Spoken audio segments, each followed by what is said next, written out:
Selamat siang semuanya.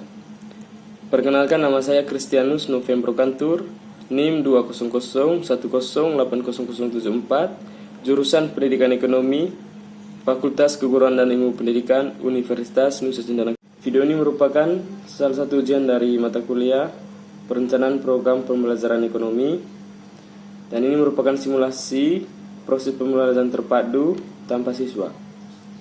Saya akan mempraktikkan RPP saya kelas 8 tema 1 subtema 1 pembelajaran 1. Selamat menyaksikan. Bagi anak-anak, bagaimana dengan kabar kalian? Syukurlah semuanya sehat. Baik, sebelum kita memulai pelajaran kita hari ini, kita awali doa dulu ya. Untuk ketua kelas, silakan pimpin doanya. Oke, terima kasih ya. Sebelum kalian duduk, coba lihat dulu, mungkin ada sampah di bawah meja atau kursi kalian. Sudah bersih atau belum? Oke, sudah bagus. Ya, silakan duduk semuanya.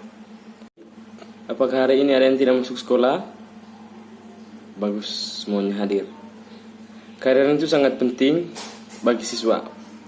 Biar tidak ini, kita masuk ke topik yang kedua tentang berakhirnya masa kekuasaan Jepang di Indonesia. Baik, sebelum kita lanjut materi, pengen bertanya dulu ke kalian. Apakah ada yang tahu apa yang menyebabkan terjadinya perbedaan pendapat antara golongan muda dengan golongan tua? Baik, tidak ada yang tahu. Jadi, menjelang kemerdekaan 17 Agustus 1945, terjadi perbedaan pendapat antara golongan muda dengan golongan tua yang diwakili oleh Presiden Soekarno. Perbedaan mendasar golongan tua lebih mementingkan proklamasi matang, baik dalam rencana ataupun dalam isi teks proklamasi. Golongan tua tidak ingin lagi adanya korban yang jatuh dalam proses proklamasi. Golongan tua sangat hati-hati, dan karena mereka ingin mencapai proses proklamasi melalui rapat yang matang dengan PPKI. Sedangkan golongan muda sangat ingin menginginkan momentum kekalahan Jepang atas sekutu sebagai momen emas dalam mendapatkan kemerdekaan. Golongan muda ingin memproklamasi secepat mungkin, kalau bisa tidak lebih dari 16 Agustus 1945. Golongan muda tidak ingin proklamasi terkesan sebagai hadiah dari Jepang, tapi dari perjuangan meraih kemerdekaan. Golongan muda tidak ingin adanya campur tangan asing termasuk Jepang dalam proklamasi, dan oleh karenanya menganggap organisasi seperti PPKI ataupun BPUPKI sebagai bentuk campur tangan Jepang. Golongan muda menganggap golongan tua terlalu berhati-hati sehingga tidak memanfaatkan secara tepat momen kekalahan Jepang atas sekutu. Akibat hal itu, golongan muda menculik Presiden Soekarno ke Rengas Dengklok. Ada yang tahu arti musyawarah? Oke, Putri silakan. Ya, betul sekali. Musyawarah merupakan salah satu kegiatan yang identik dengan masyarakat Indonesia. Hidup bernegara dengan ragam suku, budaya, ras, dan agama memang terkadang memerlukan musyawarah untuk mencapai kesepakatan bersama yang tidak hanya menguntungkan salah satu pihak saja. Bukan hanya dalam kehidupan berbangsa dan bernegara, musyawarah juga diperlukan dalam skala yang lebih sempit. Misalnya dalam kehidupan rumah tangga, kegiatan musyawarah berperan penting dalam upaya menyelesaikan masalah dalam rumah tangga tersebut. Kegiatan musyawarah berperan penting dalam upaya menyelesaikan masalah, terutama permasalahan yang menyangkut orang banyak. Manfaat musyawarah di dalam masyarakat sangatlah banyak. Bisa dikatakan banyak musyawarah adalah jalan tengah bagi berbagai perbedaan pendapat dari masyarakat. Musyawarah dapat menyelesaikan masalah secara adil. Nah, dari kejadian terjadinya perbedaan pendapat antara golongan muda dengan golongan tua, terjadilah musyawarah yang akhirnya Bung Karno dan Bung Hatta setuju dan bersedia memproklamasikan kemerdekaan Indonesia. memproklamasikan kemerdekaan Indonesia begitu kembali ke Jakarta setelah perundingan antara tokoh-tokoh tersebut.